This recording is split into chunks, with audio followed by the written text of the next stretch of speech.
अल Jolani अपने परिवार सहित देश छोड़कर फरार। अब सीरिया का क्या होगा? इसमें दिख रहा है नेतन्याहू की बड़ी चाल।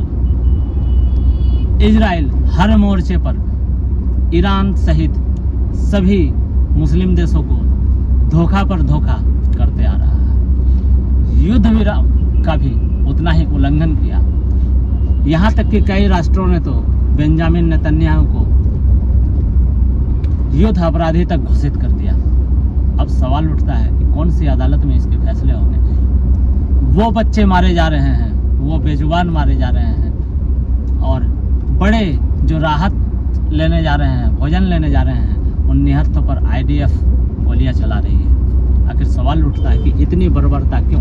कहाँ गई मानवाधिकार? आज उनको इजराइल ने ईरान पर ताबड़तोड़ बम बरसाई, जिसके जवाबी कार्रवाई में ईरान ने इजराइल पर 12 दिनों की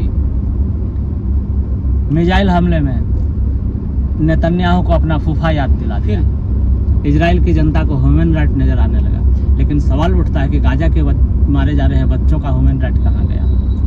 गाजा में रह रहे कैंप में लोगों का राहत सामग्री को रोका जा रहा है। उन गाड़ियों को रोका जा रहा है जो राहत सामग्री लेकर के गाजा तक पहुंचाने की कोशिश की जा रही है। अब सवाल ये उठता है कि इन गाड़ियों को रोका जा रहा है जिस कारण से लोगों का भीड़ जमा हो रहा है, और उस भीड़ पर IDF गोली चला रही है। इजरायली सैनिक गाजा को छोड़कर नहीं जाएंगे। हूती के सामने मोसाद फेल हो रहे हैं। मोसाद जिसे दुनिया लोहा मानती है, आज हूती के सामने में मोसाद फुस हो रहा है। लेकिन फिर भी बेंजामिन नेतन्याहू का अकड़ कोई कम नहीं हो रहा है। वो एक साथ कई लड़ाकों से भिड़ गया, हमास, हूती, हिजबुल्ला, और जब चौथे मोर्चे पर ईरान पर हमला किया तो फिर बेंजामिन नेतन्याहू के बुरे दिन चालू हो गए। आज बेंजामिन के देश में, इजराइल में खुद बेंजामिन का पुरजोर विरोध हो रहा है। 10,000 लड़ाकों के साथ हिजबुल्ला तैयार है इजराइल से युद्ध लड़ने के लिए। वहीं खान यूनुस में हमास ने इजराइल को गहरी चोट दी। हमास के लड़ाका संगठन जो लगातार इजराइल सैनिक से लड़ रहा है, हमास के नाम पर इजरायली सैनिक आम नागरिकों को मार रहा है। बशर अल असद, सीरिया का पूर्व राष्ट्रपति, जिसे अल जुलानी, HTS के सुप्रीमो अल जुलानी ने बशर अल असद, सीरिया के पूर्व राष्ट्रपति, जिसे अल जुलानी ने उस पर आरोप लगाया कि ये रूस से और ईरान से मिले हुए हैं और देश के साथ गद्दारी कर रहे हैं। लेकिन ऐसा नहीं था। वो अब दिख रहा है कि बशर अल असद की सरकार रूस से और ईरान से अच्छे संबंध बनाए हुए थे, जो अब दिख रहा है। लेकिन उसे पुरजोर हटाया गया और बशर अल असद को अपने ही लोगों ने सत्ता से। देख लीजिए सीरिया का क्या हाल हुआ। यहाँ सबसे बड़ी बात है कि HTS सुप्रीमो अल जुलानी के सत्ता में आते ही सीरिया के सबसे बड़े युद्ध में लड़े जाने वाले हथियार के, खतरनाक हथियारों के जखीरा पर इजराइल ने हमला किया और सारे हथियार समाप्त कर दिया। अब सीरिया निहत्था हो गया, गाजा निहत्था हो गया। अब आराम से इजराइल इस पर हमले चालू कर दिए। लेकिन HTS जो कहती थी कि हम जमीनी जुड़ाव रखते हैं, वो कुछ मामलों में ड्रूज मिलिटेंट के साथ उनका भिड़ंत होने लगा। ड्रूज मिलिटेंट इजराइल की एक लड़ाकू संगठन है जो इजराइल के तरफ से लड़ने का कार्य करता है। ड्रूज मिलिटेंट से जब HTS का आमना सामना होने लगा, तब इजराइल ने सोचा कि चलो अब अल जुलानी को कैसे हटाया जाए, HTS को कैसे हटाया जाए, इसके पीछे लग गया। और आज नेतन्याहू ने एक चाल से अल जुलानी को देश छोड़कर भागने के लिए मजबूर कर दिया, और वो भाग भी गया।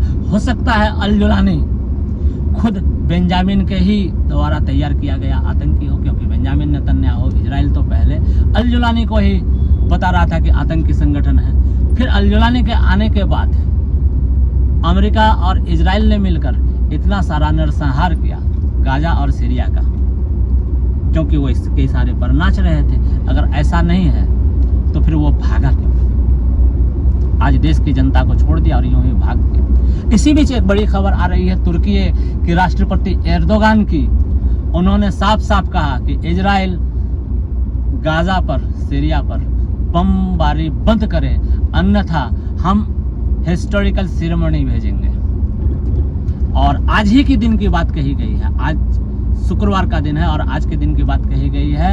एर्दोगान के द्वारा कहा गया है कि गाजा पट्टी पर, सीरिया पर बमबारी बंद करे इजराइल, अन्यथा इस पर हम कड़ा रुख करने जा रहे हैं। इजराइल लगातार युद्ध विराम का उल्लंघन करता चला जा रहा है। पिछले दिनों ऐसा देखा गया था कि खाना राहत लेने वाले बच्चे एवं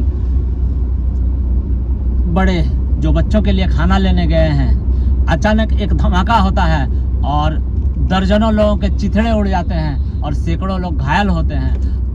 यहाँ कहा जाता है इजराइल के द्वारा कि वहाँ एक हमास का आतंकी था, उसे मारने के लिए मिसाइल गिराया गया था। अब सवाल ये उठता है कि एक हमास का आतंकी था तो उसे पकड़ लेते, यहाँ तो सारे लोग निहत्थे थे, मिसाइल गिराकर सभी को क्यों मारा गया? तो यहाँ सीधा सीधी नजर आ रहा है जीनोसाइड।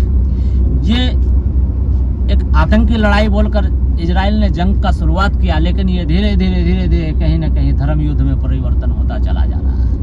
इसे जेनोसाइड ही कहेंगे। हम आगे बात करेंगे जिन बच्चों को, जो बच्चे घायल थे, जो लोग घायल थे वहाँ, उसे ले जाने के लिए ना तो कोई एम्बुलेंस है और ना ही कोई अस्पताल है जहाँ उनका इलाज तक किया जा सके। आज मानवाधिकार कहाँ है?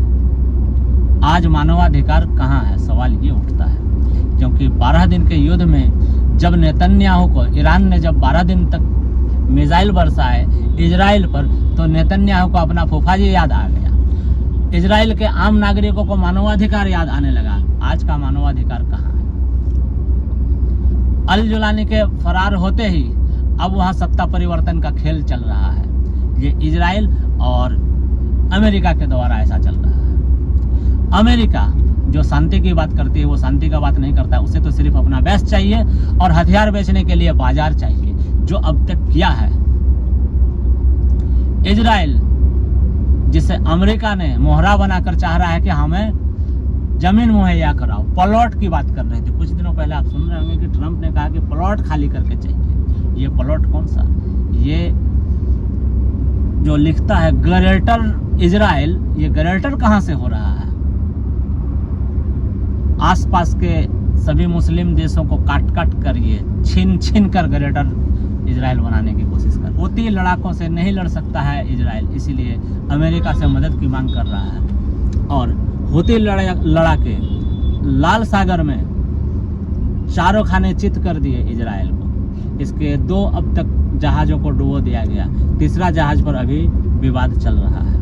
मोसाद इजरायली संगठन, लड़ाकू संगठन, खुफिया संगठन, जिसकी दुनिया में तूती बोल रही थी, दुनिया उसे लोहा मानते थे, लेकिन हुतियों के सामने में, हुती लड़ाकों के सामने में फुस हो गए। उनके सारे करता धरता फुस हो गए।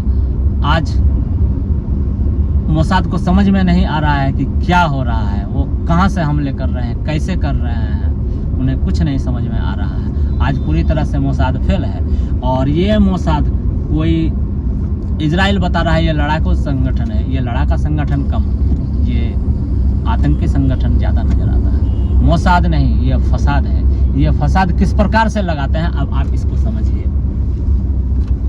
मोसाद ने कहा ईरान में बम बन रहा है, मोसाद ने कहा ईरान में न्यूक्लियर बम बन रहा है। भाई कहाँ बन रहा है? यहाँ बन रहा है। अमेरिका ने B2 बमबार भेजी और B2 बमबार ने बम भी बरसाए, लेकिन ईरान ने कहा कि हमारा तो कुछ नहीं बिगड़ा। अब सवाल उठता है कि मोसाद बम फेंकवाकर अमेरिका और ईरान को उलझाना चाह रहा था, लेकिन शायद अमेरिका समझ गया हो, इसीलिए अमेरिका फिर बाद में कदम हटा लिए।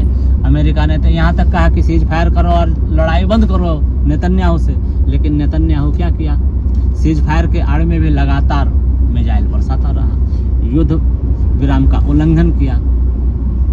तुर्की के राष्ट्रपति ने इस पर कहा कि भाई युद्ध रोको।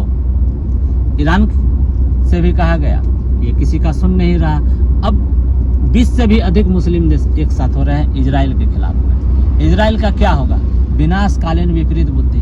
अभी नेतन्याहू जो कुछ भी कर रहा है ये विनाश की ओर जा रहा है। तेल अवीव से हाइफा, असदोद से लेकर बेन डोरियन तक इजराइल का पुर्जा ढीला कर डाला ईरान ने।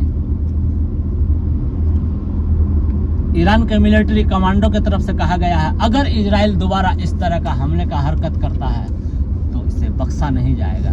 और ईरान ने पहले की तुलना में अभी अपने मिसाइल प्रोग्राम पर तेजी कर दिया है। आज के वीडियो में बस इतना ही। नमस्कार, आदाब, सत श्री अकाल।